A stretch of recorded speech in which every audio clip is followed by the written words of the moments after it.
Characters that were terrible girlfriends, part 1. All right, chat. Define terrible girlfriend. Chat, what to you is a terrible girlfriend? Ni hao, my niggas. Whoa, why did we have to come in with the Asian shit? What are you trying to say, buddy? Today, I bring you all a new topic. Girlfriends. Now, girlfriends are one of the many wonders of this world, and they can be a great part of your life. They can be a shoulder to cry on. Never cry on your girl's shoulder. A lifelong best friend. And best friend is a drag, nigga. I'd love my girl, but best friend? Oh, God. You know what I say to my best friends? You fucking suck, you bum-ass bitch. You shitty-ass nigga. How the fuck you lose that one? That's what I say to my best friends. No, my girl is not my best friend, bro. I say the most vile shit to my homies. Bro. You fucking bum-ass, blind bat bitch. I hope you fucking die. But then again, I love my niggas. It can really improve your life for the better. But for every great girlfriend that is born, there is a terrible girlfriend that is also born. And that's what I'm here to talk about today. Characters that were terrible girlfriends. In this series, I'm gonna be talking about some of the worst girlfriends and significant others to ever exist. So y'all know the drill. Sit back, relax, send me a picture. This nigga just put a nigga busting his toes out on the screen? Others to ever exist. So y'all know the drill. Sit back, relax, send me a picture of the front and back of your credit cards, and get ready for a show. Narrated by yours truly. Let's get into our first character. Yeah, fuck this nigga TK. What I do? That girl. The girl next door. Mary Jane Watson. Okay. Okay. I'm a huge Spider-Man fan. TK gonna be on the list with how sassy he is. Yo, Summy. I know you hating right now. I told my old flame happy birthday yesterday and I hope the best for her even though we didn't work out. She said she was just talking about me to her friend and how I was the only one to ever give her princess treatment. Nigga was the girl first good man. You was the first nigga to treat her right. Good shit, bruh. You was her first good nigga, bruh. Oh my chest, bruh. Hey, man. Wear that shit like a badge of honor, bruh. Nigga went to war. God damn. You for sure will be her last? Hey, bruh. Ah, wicked, wicked, wicked, man. Wicked, wicked, wicked, bruh. You a good nigga, Judo. You a good nigga. It's been that way since I was little. And this trilogy right here were the first Spider-Man live action movies I was able to watch. And as a kid, I was more concerned with the fights and the villains. But as I've rewatched this and put more info into my brain, I'm not gonna lie, Mary Jane is the villain Spider-Man should have been fighting. So let's get into it. Okay, talk to me. So in the first Spider-Man movie, we see Mary Jane, and she doesn't seem too bad. She just seems like a regular girl. But then we see that she is dating a bully named Flash. I'm upset at the financial decisions I decided to make just to get with her. Yo, nigga, dog, you don't understand how much I regret sometimes that love and lust made me do some things for some women, bruh. And not just any bully. This is the bully that also bullies Peter Parker. So it's shown pretty early that she doesn't. If I could get back all the money I spent on women, make the best choices for relationships. Story time, fuck which up. really should have been the first sign for Peter to stay far away from her. So Peter ends up getting his powers and figuring out all his spider abilities and stuff. And Peter is clearly taking a liking to Mary Jane at this point. So now they are done with school and it's graduation time. And this is where Mary Jane's first offense comes in. And of course, since it's graduation, Mary Jane gives her boyfriend a gift. The gift of being single. Yeah, she breaks up with this nigga on the day of his graduation. Now, I'm not gonna lie, I do think this person wasn't the best person for her to be dating, but breaking up with someone during graduation is crazy. I ain't gonna lie, that is fucked. You broke up with your nigga on graduation day? Yeah, you couldn't wait, like, the day after? And you're probably thinking she took a while to get over Flash. No. She immediately got with Peter's best friend, Harry. Hell no, man. What the fuck, man? So as you can see, she is slowly turning into a terrible person. But now it's time for her to really turn to the dark side. Peter ends up running into Mary Jane and she asks Peter to catch up sometime, which isn't technically cheating, but she also tells him, "Oh, don't tell Harry." Which is definitely pretty sus. What? So one of the next signs we see of MJ not really being a good girlfriend is she doesn't really seem to like Harry, which is kind of weird since, you know, they're dating. No, it's also weird because, bitch, you was on this nigga dick. doesn't even want to kiss him. So then Green Goblin shows up and two major things happen during this. Harry gets knocked out and Spider-Man ends up saving Mary Jane. Nah, how many bodies is this, chat? I ain't gonna lie. Spider-Man saved my bitch and you cuffing this nigga like this while he's swinging through the air. You basically got a train ran on you. I ain't gonna lie to you, gang. I'm gonna be completely honest with you. He a billionaire, ain't it? Yeah, man. Didn't Peter kiss Gwennifer first? I don't know. But all I'm saying is if I wake up from my coma where I was attacked and I see you swinging on the vine with Spider-Man, listen.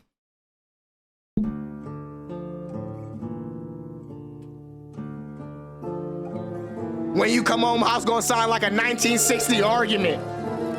All I'm saying. And as soon as she gets home, she tells Harry how amazing Spider-Man is.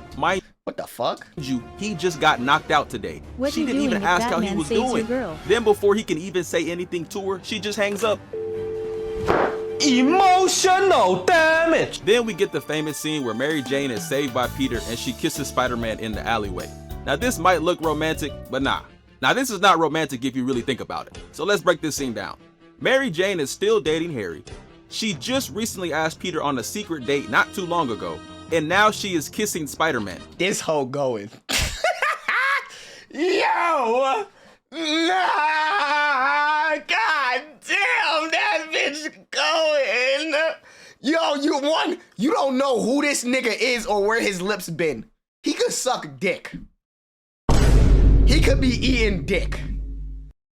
Mind you, Peter had a lab partner that he was working with was trying to propose to her, and the bitch decided to argue with him cause he ain't say, my lab partner a woman.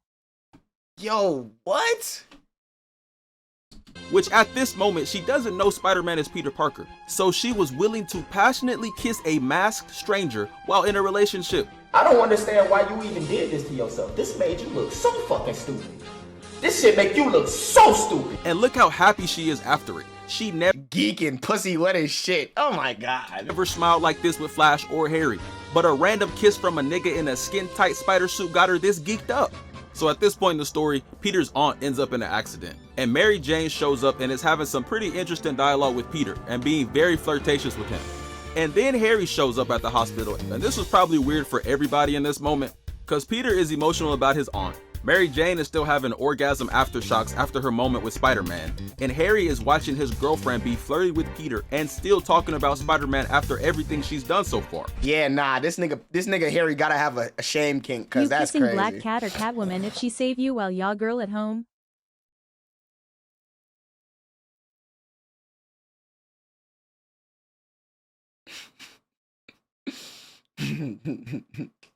No, I don't cheat. I thank her for her actions. I'd say I appreciate you saving me. Can you drop me to the nearest bus station so I can go see my wife and let her know that I'm happy to be alive? She belongs to the streets. And then shortly after this, Green Goblin snatches up Mary Jane, and let's give it up for this scene. She finally got some damn karma. So Green Goblin dies, which was really Harry's dad. Then to end off the movie, she breaks up with Harry, and she kisses Peter at Harry's dad's funeral. What? Nah, this bitch got no morals, bro. What? Is this nigga serious? She has terrible timing for stuff like this. Her first— You was tongue locked with my main mans at my dad's funeral, bitch? I just lost my dad, my bitch, and my best friend? Boyfriend got broken up with the day of graduation. Then she kisses Peter while at Harry's dad's funeral. This is evil, man. Even if they weren't together, this was just nasty work. So now we are into the second movie. And this is where Mary Jane has embraced the evilness within her heart, because she is a demon in this movie. Not even 30 minutes into the movie, she is trying to get Peter to tell her that he is in love with her for whatever reason. And when he doesn't, she tells him, I'm seeing somebody now. Nigga, what was the point of doing all that then? You were touching his face and crossing all kind of boundaries. If you were seeing someone, you shouldn't be pressing someone to confess feelings for you. You seeing somebody and you up in a, like, chat, just think, like, I know it's a movie, but just consider the woman you're dating, y'all just started talking, y'all cool. She linked up like Sakura. She just linked up with the old nigga who used to put real dick in her stomach, hand on his face, and was begging him to let her know that he still love her. What? So Mary Jane ends up having a play, and she invites Peter to come watch. But of course, since he's also Spider-Man, he had to go do Spider-Man shit. And Mary Jane is so pissed that Peter missed her play that you got a nigga, bitch! that she ends up agreeing to marry this astronaut guy named John. She doesn't even like this dude either. She just did this out of spite. Do you know how evil you have to be to do something like this? She agreed to marry him just to get back at Peter missing a play. And then she goes to make the same guy get into the position Spider-Man was in to recreate the kiss that he This is a sick person. gave her. Hell nah, this bitch sick! So even as she's engaged, she's still thinking about Spider-Man. Then Yo, I'm not gonna lie, real shit, don't ever disrespect me like that in my life, bro. If I'm dealing with a girl, do not ever try to do no shit that other nigga did to you and hope that I could rekindle the feeling you had when you first felt it. Fuck no. What the hell? Yo, Peter ends up doing what that's like, imagine you fucking a girl and she thinking about another nigga while y'all having Nah, sex. she might be up I there did with after Sun from Marvel School Rivals Days. Season 3, and he gives up on being Spider-Man. He leaves the suit and just focuses on being a regular guy. Then he ends up seeing Mary Jane again and finally confesses his feelings to her. But this time, Mary Jane rejects Peter because now she's faithful and happily engaged. Kiss me. Yeah. She ended up meeting Peter She not again even bad and enough to then be tries moving to like kiss this. him in public with her wedding ring still on her finger. She belongs to the streets. She's not even hiding this shit at this point. So karma comes at her again, this time with Doc Ock taking her hostage, which of course Spider-Man defeats after a while. Then we see that Peter does want to be with Mary Jane, but he also knows that being a superhero is very dangerous, so he lets her know that they probably shouldn't be together. And this just adds more fuel to the fire for MJ. Just when I thought she couldn't get any more toxic, she ends up ditching the wedding with John to go see Peter. She had so much time to call off this wedding, but she didn't. And she didn't even tell John face to face. She sent someone else to deliver him the message. This is really crazy to me. So let me get this right. MJ isn't afraid to break up with someone on graduation, kiss the best friend of your ex at his dad's funeral, or go out in public and cheat with your wedding ring on. But she couldn't tell John to his face about this before she ran off. Bro, shawty trifling. She must be from Dirty Dogs. Are you picking your girl or being Spider-Man?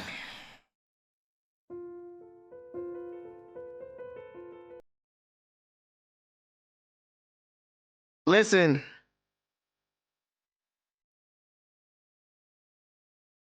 I've met a lot of great women. But I've never met a woman I needed.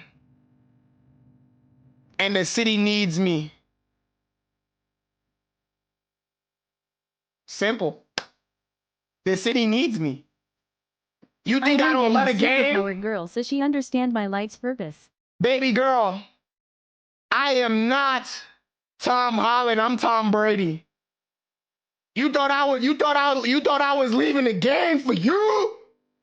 Crazy as hell, nigga. I'm not Tom Holland. I'm Tom Brady. Fuck, I'm the GOAT. I genuinely believe the writers do this on purpose to rage bait and make us hate them even more. Cause there is no need to make girlfriends in these shows this slow. Nah, they be doing them vile, bro. What a trifler. Oh, God. She must be from Dirty Dogs. That's what I'm saying. I feel so bad for this guy, man, because he actually seemed to really like her a lot, just for this to happen the day of your wedding. And weddings this nigga, she creating villains, bro. aren't cheap, especially not this one. I can look at this wedding and tell it cost a lot. I don't even think I would have been able to handle this happening to me. I probably would have just I'd have boomed somebody. I'd have turned into the Joker. Like, you see, I'd have become Joker on some shit. Real shit. You leave me on my wedding day to find out you want to go fuck Spider-Man? Oh, yeah. What? Nigga, Green Goblin would have had to be in my ear, bruh. destructed after reading that message. And look how happy she is leaving the wedding. Mind you, this That's nigga one thing Peter I had a noticed about midlife crisis at like 24 stressing about her and crime. her throughout this whole trilogy. She smiles the most when she's being a terrible person. And this is not cool on Peter's side either, because the only reason she left her husband was because she just found out that Peter is Spider-Man, not Nigga knew bitch was about to get married. He pulled his trump card. Nigga, bitch was about to get married. Nigga pulled the trump card. Nigga took the shiesty off. Nigga said, yo.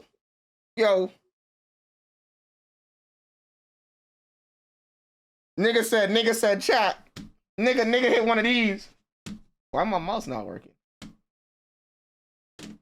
Nigga hit one of these. Thin ass So she's not really even into hot. Peter for real. She just wants to be with Spider-Man. But this movie ends off with them getting together, and I'm not gonna lie, I was not happy that Peter got with her after all this bullshit. You would think that his spidey sense would have sensed she was a dangerous person, but it never happened. So now we move on to the last Spider-Man movie, and this is my favorite out of the trilogy. Using you as and a not because reference of to Mary get Jane those anymore, last. man. You It's scaring because him of this away and right shit's here. dumb stressed. I know y'all see how clean this suit is. To this day, this is one of my favorite superhero outfits of all time. But now let's get into the last movie in this trilogy. So at this point in Mary Jane's life, her career is going terribly, which I'm definitely not secretly happy about, I promise. And with the decline of her career, she starts to be envious of Spider-Man, which is pretty dumb to me. Spider-Man has been getting a lot of attention since the very first movie. She also just got with Peter because he was Spider-Man. And realistically speaking, so she basically Aisha Curry? I don't know why she ever thought she was going to be able to get more public attention than a nigga in a skin-tight spider suit that can shoot webs from his hands and stick to the wall. Now I will mention during this time, Peter did kiss a girl named Gwen, and that wasn't right. Even though it wasn't a crazy kiss, it was still cheating and shouldn't have been done. And of course, MJ is mad at Peter, because cheating is bad. Unless, you know, it's her doing it. Yeah, cheating is bad unless it's her, bro. So what does this lead to? More cheating. She ends up hooking up with Harry again, doing some weak-ass dance moves. And look, there it is again, that MJ toxic smile. Then she kisses him. Oh, hell no, man. What the fuck, man? Next, Peter tries to apologize to Mary, but she breaks up with him. But this wasn't because of her normal hoish tendencies. She did this because Harry told her to. So let's give her a pass on this one. So after that, Peter comes in contact with the symbiote and he starts changing into a completely different person. You a fucking bitch. This is a great lesson. How you get them is how you lose them. He ends up taking Gwen to the place that MJ works just to get back at MJ. Now doing this was definitely not okay, and this scene was also very cringe, but one important thing does happen.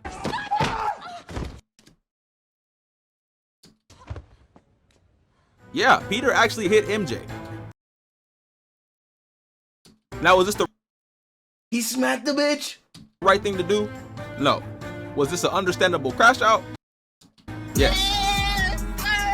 And did I enjoy every second of this scene? Nigga, damn right. Damn right. Damn right. And the movie basically ends with Peter and Harry saving Mary Jane. I personally wouldn't have saved her, but they did, so I guess that's cool.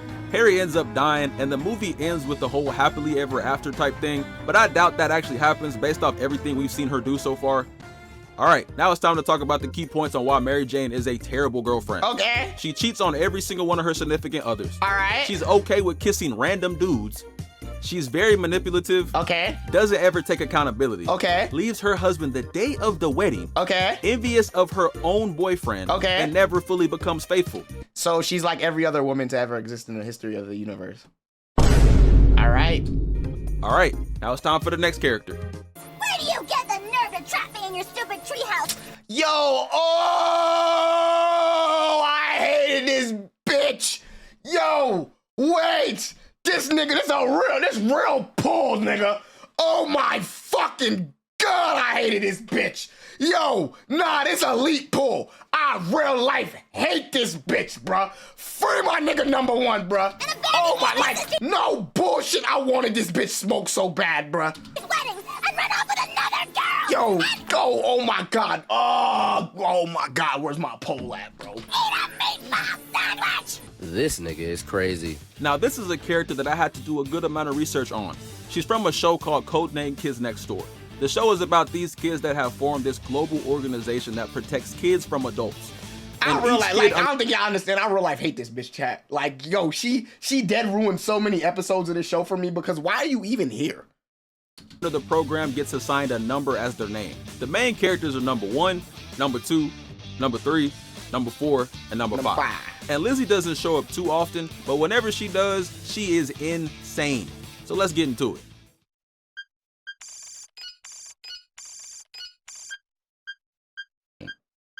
So in this episode, number 1 flies off somewhere saying he has work to do, and he tells everybody else to take the day off.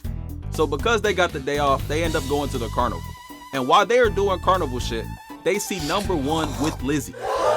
And he's supposed to be working right now, but they caught his ass. And the rest of the team didn't know number one had a girlfriend, so everyone is shocked. And by the look of his face, I can tell he did not Nigga cuffed a fat bitch. Of course he's shocked, nigga.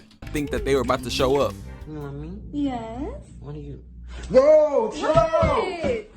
What are you doing? It's just for Snapchat, Keon. Why are you recording though? What's the issue? Bro, if all my homies see that, they're not gonna roll with me no more. And then number one starts capping his ass off, acting like they aren't actually going out. IG's got a girlfriend. I do not.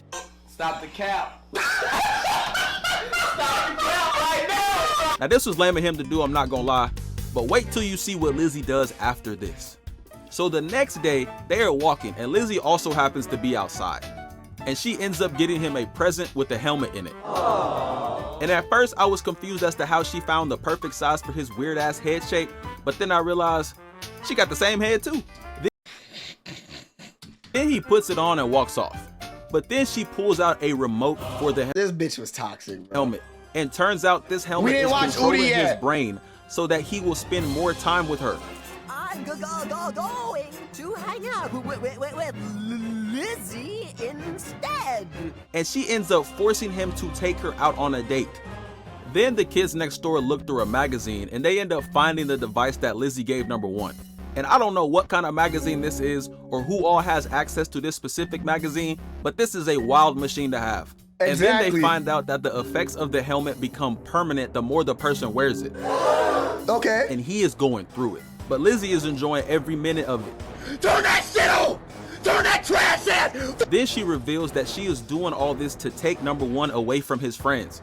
And number one manages to tell her that he likes his friends, and she turns up the lever on the remote and controls him to say, Here, I will never see my stupid friends again. and she's smiling and acting like he genuinely said that shit too. Yeah, this bitch is insane. Then the kids next door pull up ready to free number one from his abusive girl. But she uses the remote to make him fight them. And I don't know what kind of sleeper agent helmet this is, but Number one was so fine back in the day. You like bald niggas, Summy? number one got strong as hell. He lifts up a whole 10-year-old with one hand. Mind you, he's also 10. So as they are fighting, eventually they overpower him. But then Lizzie turns the power to maximum and he breaks out and goes right back to eating. Then we see number one's head start to latch onto the helmet. Then the waiter brings the check back and this causes him to bust out of the helmet. Ow. And the craziest thing about number one is he actually went to get ice cream with her after all of this. That helmet Just like me, man. Yeah, let that toxic woman manipulate me. I get it. You just like me, nigga. Just like me, man. Just like me. Let that toxic woman manipulate you, gang. You wanna go get some ice cream, man? Just like me. must have really fried his brain because there's no way I'm doing anything with her after all of this. But yeah, I think giving your boyfriend a brainwashing helmet, then controlling him to spend time with you, making him try to take out his own friends, and then taking him on a date he can't afford The trick and woke him up. Nigga seen the bill was $600, said, hold the fucking phone. solidifies you as a terrible girlfriend. Nigga said, hold the All right, fucking time phone. for the next character.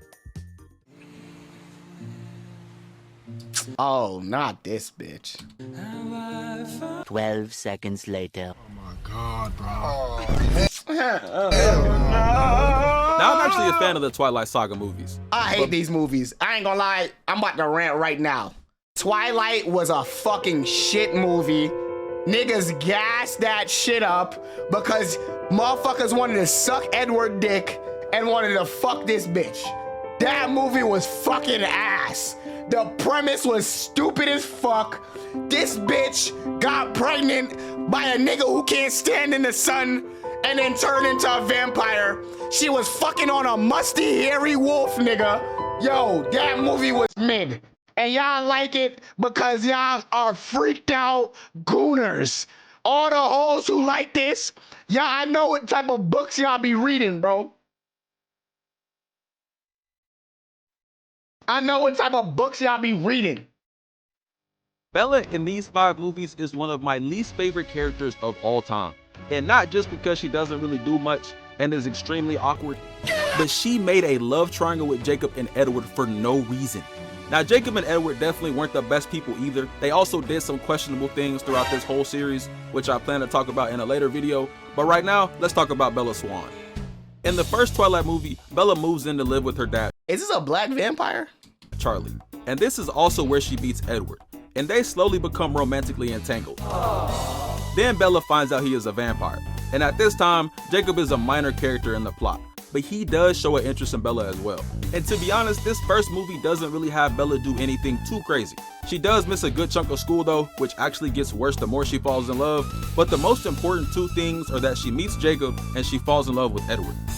So in the next movie, shit really gets wild. So during this movie, Edward and Bella are still together, and Jacob is slowly trying to get closer to Bella. He wants that side nigga spot real bad. And this ain't nothing wrong with being a side nigga as long as you know your role. This is also the start of when I started to consider Bella a bad. Jacob's still a weird ass nigga. Imprinting on a child is crazy behavior. That's borderline pedo shit. Yeah. Friend, a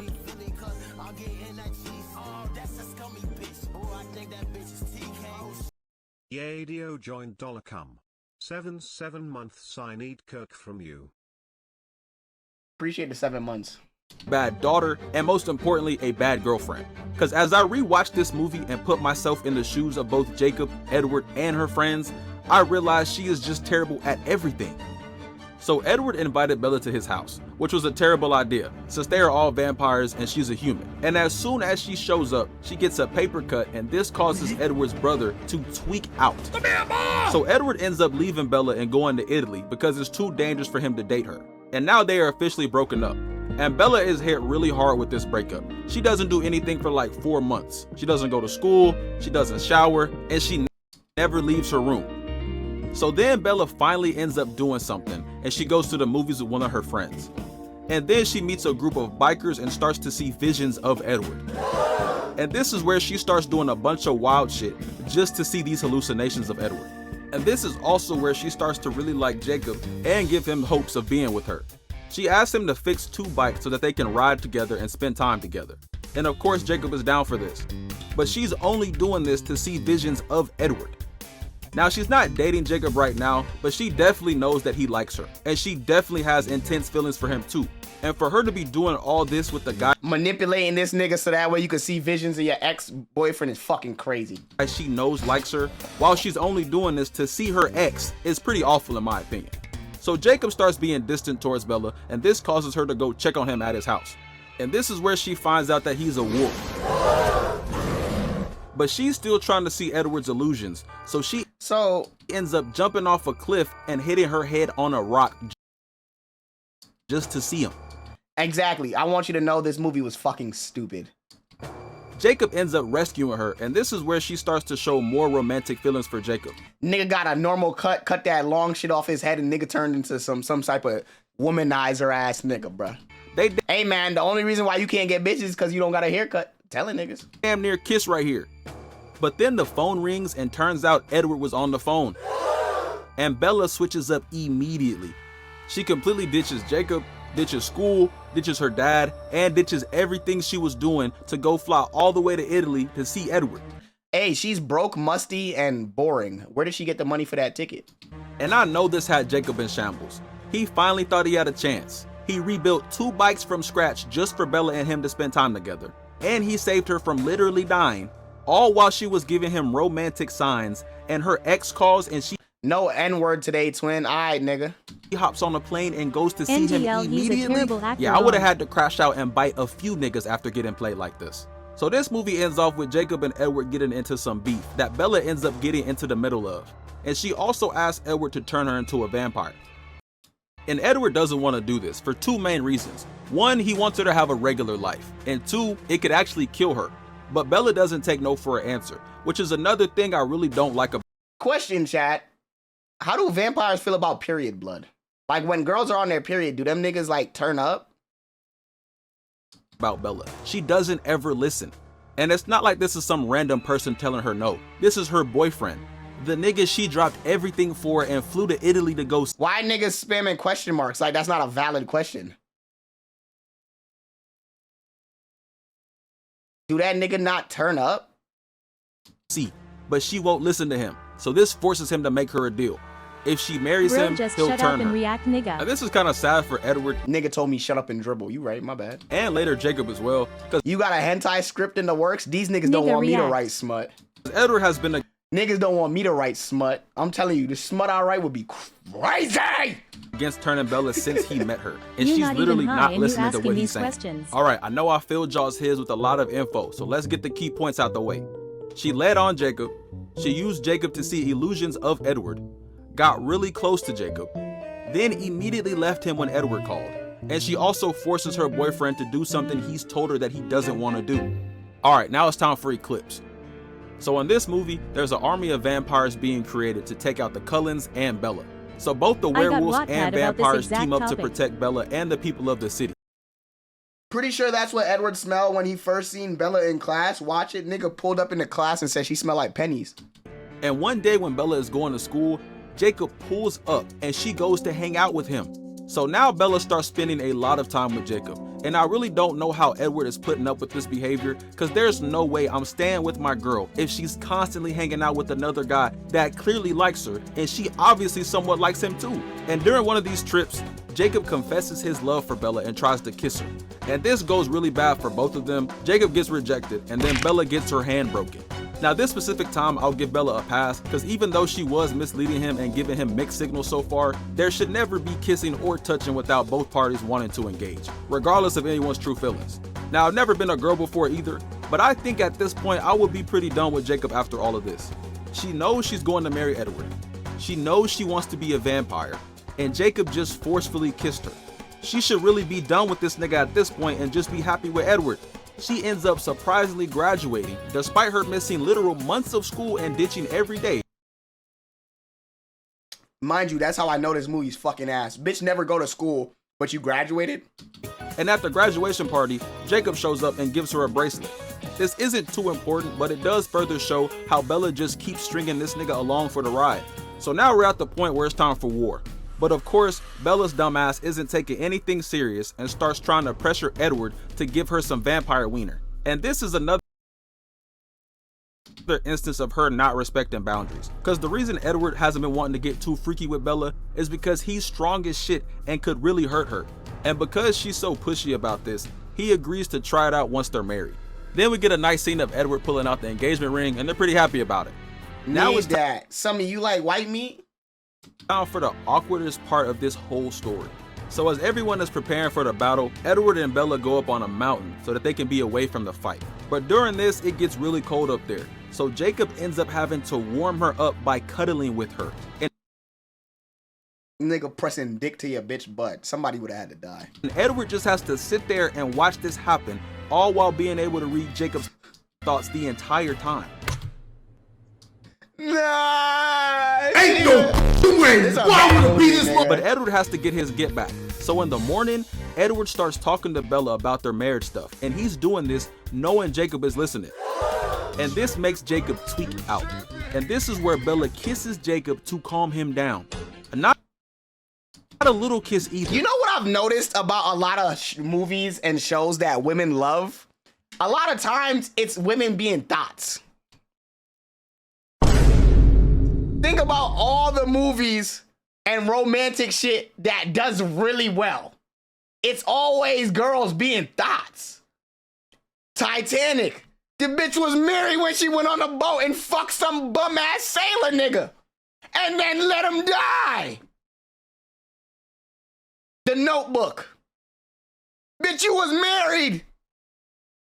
Came home to see your family before the engagement and ran off and fucked the nigga?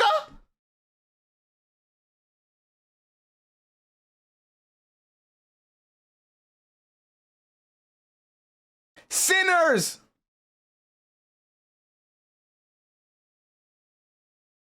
Bro, the Scum Christmas tradition in school days, we aren't better? Whoa, chill out. Not too much of my goat, Makoto.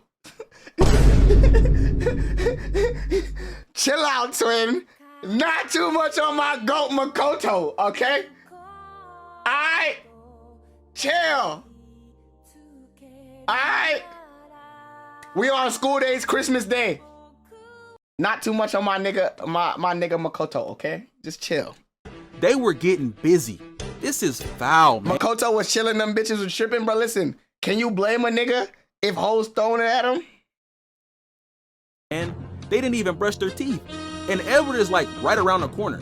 And this kiss was what finally made Bella realize that she was really in love with Jacob too. And this was wrong on so many levels. She literally just got engaged to Edward the other night.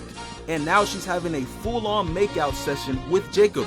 And then the movie ends with Edward and Bella getting ready for their wedding. So with the last two movies, they don't have too much foolery in them, but Bella still does act really sus in these movies. How did we turn this series into 4 movies, bro? So Bella and Edward get married and she ends up having a very intimate dance with Jacob that really doesn't seem right to me, especially on the day of your wedding. Just look at him. She just seems a little too excited right now for my liking, but hey, it is what it is. Then Edward finally gives Bella some vampire sex and this ends up with her getting pregnant. And the name she picked out for the baby, if it's I thought she could take the dick. It's a girl, is What's Renesmee. up, Dan? Renesmee. Yeah, bro. Somebody hit this bitch with a brick. And if it's a boy, it's Edward Jacob.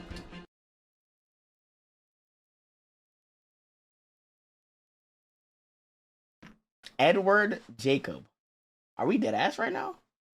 You gonna name a nigga son after his op that was trying to fuck on you? Yo, I'm not gonna lie, bro. Yo, nah, man. This shit pissed me off so bad. Yo. There's no way you're naming your child after your side nigga, bruh. Luckily though, it did turn out to be a girl. Then Jacob ends up imprinting and forming an eternal bond on the baby. You can't fuck that lad, dog. Get out of here.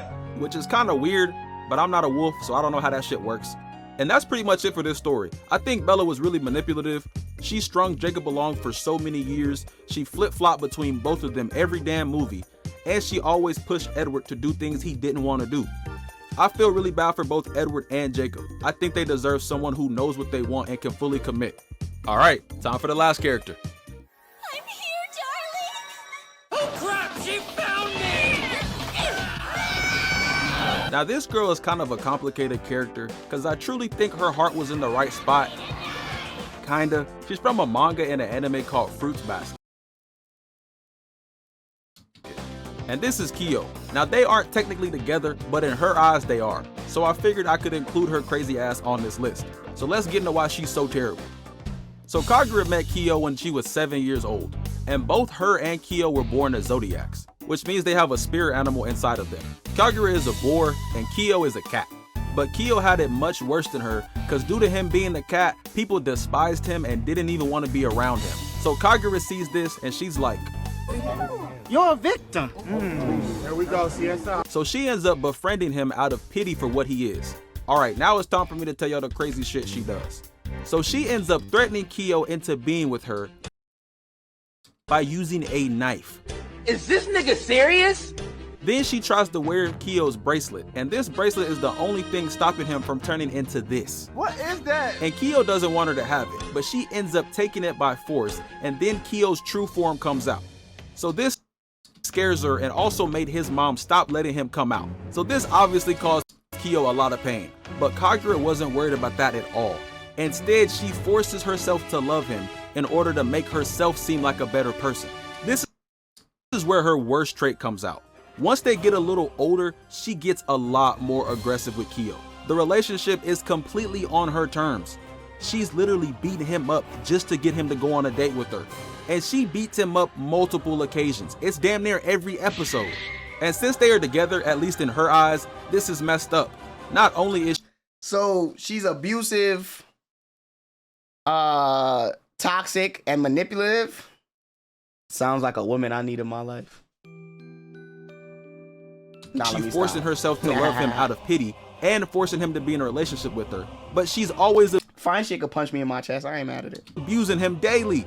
She's hitting this nigga Kyo with full-on face punches just because she missed him. Then she'd have the nerve to partially blame it on Kyo. She's the type to ask you, "Would you love me if I was a worm?" Then body slam you if you say no.